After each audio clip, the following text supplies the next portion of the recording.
Asumsinya A. Teori manajemen krisis, isu, citra, dan reputasi. Teori situasional publik. Individu yang berbeda diasumsikan memiliki perilaku yang lebih konsisten dan cenderung sama jika berada dalam situasi yang sama. Persepsi dari seseorang akan sebuah situasi dapat menentukan kapan, mengapa, dan bagaimana seseorang tersebut akan merespons situasi tersebut. Setiap individu memiliki caranya sendiri untuk beradaptasi dengan situasi yang sedang dihadapinya. Teori komunikasi krisis situasional bahwa setiap individu berkeinginan untuk dapat menyampaikan opininya sebagaimana fungsi dan persepsinya terhadap opini dari publik. Segala bentuk ide, sikap, dan perilaku dari individu tergantung pada persepsinya terhadap opini dari orang lain.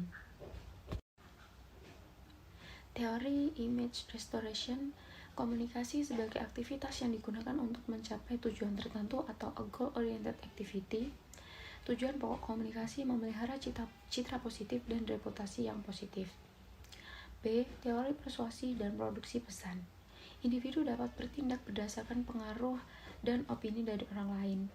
Mengasumsikan bahwa individu dapat berubah pikiran dan perilakunya karena adanya sebuah informasi yang diterimanya. Adanya informasi negatif dan juga positif yang berkembang menjadi pengaruh yang sangat menentukan sebuah pilihan. C. Teori hubungan media dengan publik. Media massa sebagai sumber yang memberikan informasi kepada khalayak dapat mempengaruhi pola pikir dari khalayak. Media memiliki kemampuan untuk menyebarluaskan sebuah isu untuk mempengaruhi agenda dari publik. Publik yang menganggap bahwa isu itu merupakan sesuatu yang penting tergantung bagaimana atau seberapa penting media menganggap isu itu penting. Media massa mengambil peran yang sangat penting untuk dapat mempengaruhi kebutuhan dan juga kepentingan dari publik. D. Teori determinisme. Media komunikasi dapat membentuk perilaku dari manusia dikarenakan media memiliki karakteristik yang berbeda dan juga unik. Pola pikir dan cara pandang seseorang terhadap sesuatu atau situasi tertentu dapat dipengaruhi oleh adanya media. Manusia menjalani hidupnya di masa depan berdasarkan bagaimana pola komunikasi manusia tersebut di situasinya saat ini. E. Contoh kasus menggunakan teori hubungan media dengan publik dan juga teori determinisme. Baru saja menggemparkan publik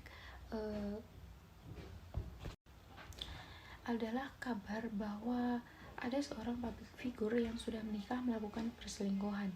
Pasalnya, kedua public figure yang berselingkuh tersebut masing-masing sudah berkeluarga.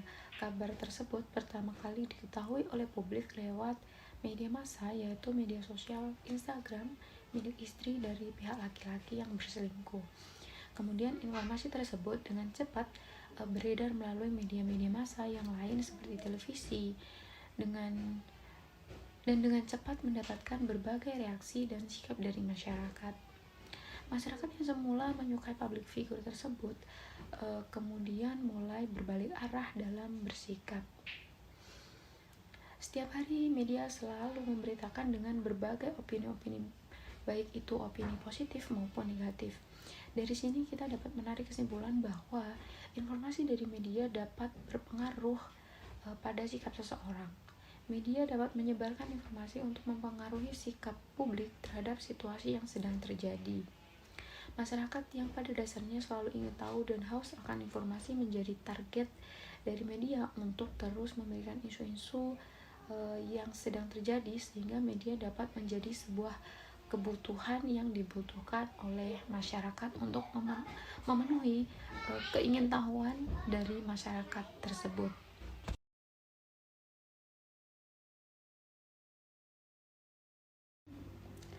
Tiga, teori komunikasi dalam kajian media dan khalayak. Teori agenda setting. Menurut Bernard C. Cohen, teori agenda setting adalah teori bahwa media adalah sebagai pusat dari penentuan sebuah fakta, di mana media dapat mengangkat dua elemen kesadaran dan juga pengetahuan dalam agenda publik, serta mengarahkan perhatian dan kesadaran dari publik terhadap isu-isu yang dianggap penting oleh media. Menurut Stephen W. Littlejohn dan Karen A. Foss, teori agenda setting adalah teori media menciptakan citra atau tema yang penting dalam pikiran manusia.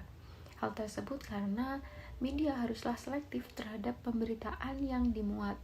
Media yang menyalurkan berita berperan sebagai penjaga gerbang sebuah informasi dalam memilih tentang apa yang harus dan tidak harus dilaporkan dan bagaimana cara melaporkannya kepada publik.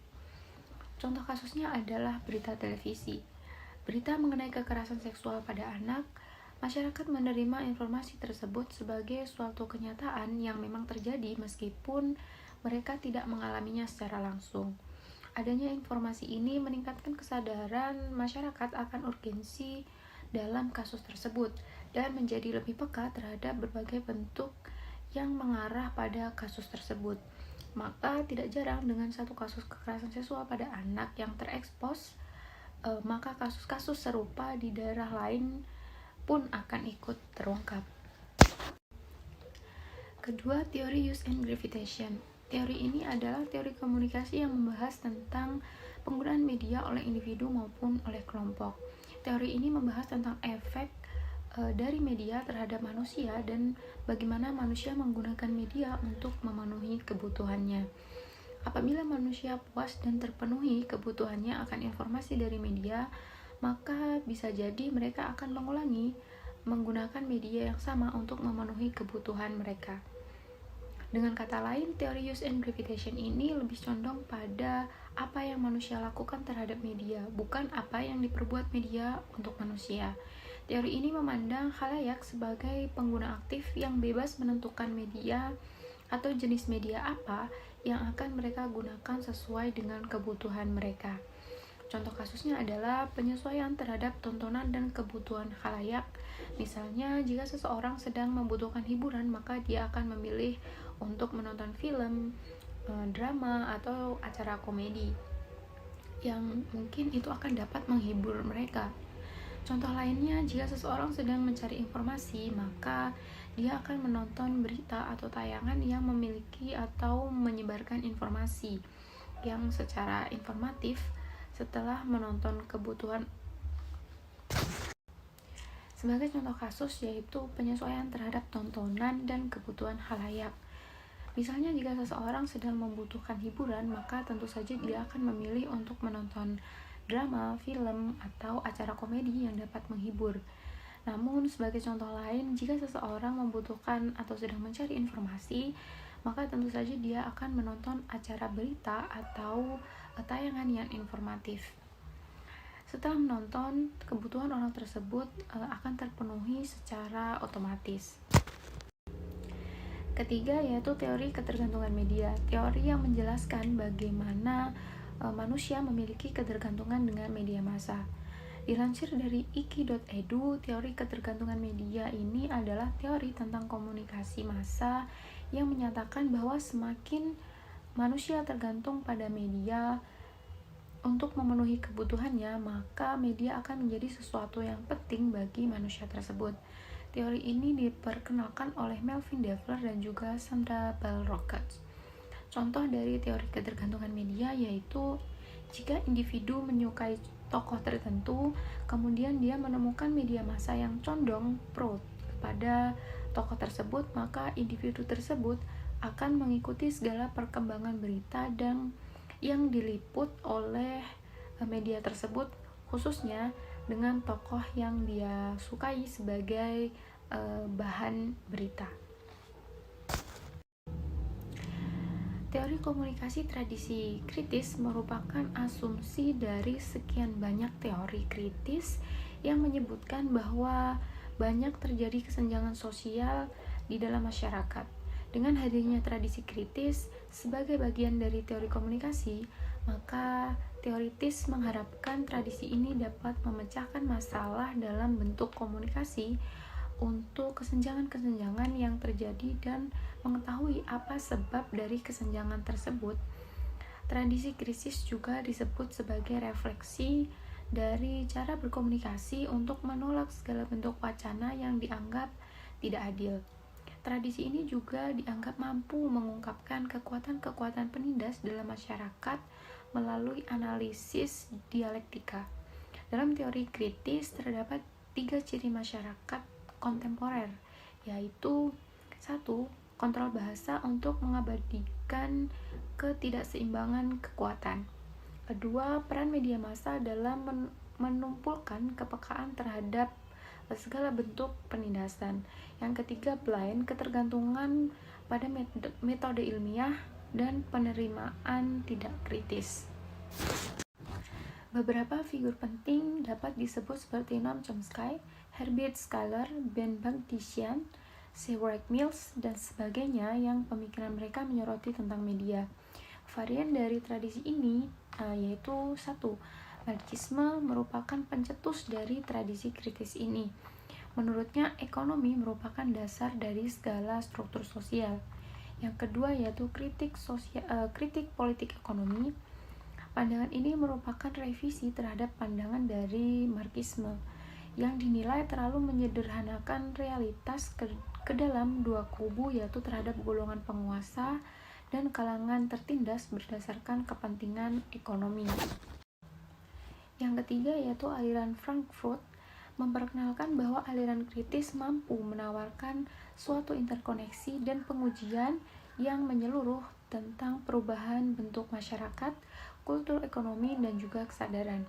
Yang keempat yaitu postmodernisme ditandai dengan sifat relativitas, tidak ada standaritas atau standarisasi nilai, kemudian menolak pengetahuan yang sudah jadi dan dianggap sebagai sesuatu yang sakral. Kelima yaitu cultural studies, memusatkan pada perubahan sosial dari tempat yang menguntungkan dari kultur itu sendiri. Yang keenam, poststrukturalis, yakni pandangan yang memandang realistis merupakan sesuatu yang kompleks dan selalu dalam proses sedang terjadi. Yang ketujuh yaitu postkolonial, mengacu pada semua kultur yang dipengaruhi oleh proses imperial dari masa penjajahan sampai saat ini. Kelompok teori-teori dalam tradisi kritis ini lebih menekankan kepada komunikasi sebagai sesuatu tatanan sosial yang menyangkut kekuasaan dan penindasan. Teori-teori kritis menanggapi permasalahan tentang ideologi kekuasaan dan dominasi. Wacana kritis meliputi ideologi, dialektika, penindasan, kebangkitan kesadaran, resistansi, dan emansipasi. Tradisi ini mendorong pendekatan kepada teori yang meliputi mementingkan keuntungan pribadi ketika mendapatkan kekuasaan. Juga nilai dari kebebasan antara kemerdekaan dan persamaan, dan pentingnya suatu diskusi.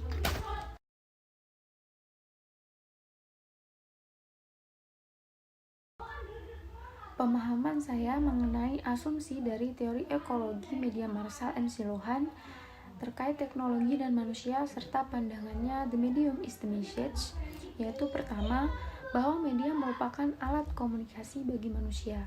Meskipun manusia bisa saja tidak menggunakan media, tetapi manusia tidak dapat menghindarkan diri mereka dari berkomunikasi, entah dengan suara, kata, atau isyarat yang menjadi media dalam menyalurkan pesan. Dengan kata lain, bahwa apa saja yang digunakan manusia untuk berkomunikasi merupakan bagian dari medium media komunikasi. Yang kedua yaitu bahwa cara manusia dalam merespon sesuatu dipengaruhi oleh media. Media memiliki peran yang penting dalam mempengaruhi opini manusia. Seiring berkembangnya zaman, media akan terus berubah dan manusia pun akan berubah pula mengikuti perkembangan media. Pemahaman saya yang ketiga adalah bahwa media merupakan sumber dari segala informasi. Media menyatukan dunia dan juga dunia menjadi tanpa. Pemahaman saya yang ketiga adalah bahwa media merupakan sumber dari segala informasi. Media menyatukan dunia. Dunia menjadi tanpa jarak dengan adanya media dan juga hadirnya internet sebagai pendukung media.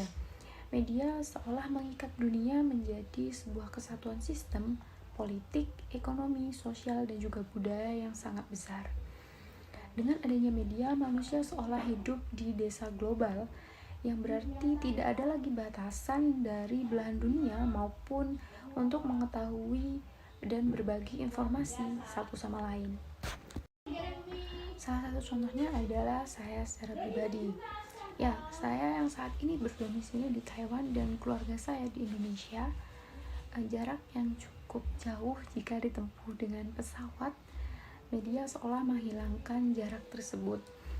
Kapan saja, di mana saja, saya dapat menggunakan media untuk mengetahui kabar atau aktivitas apa yang sedang dilakukan keluarga saya di Indonesia.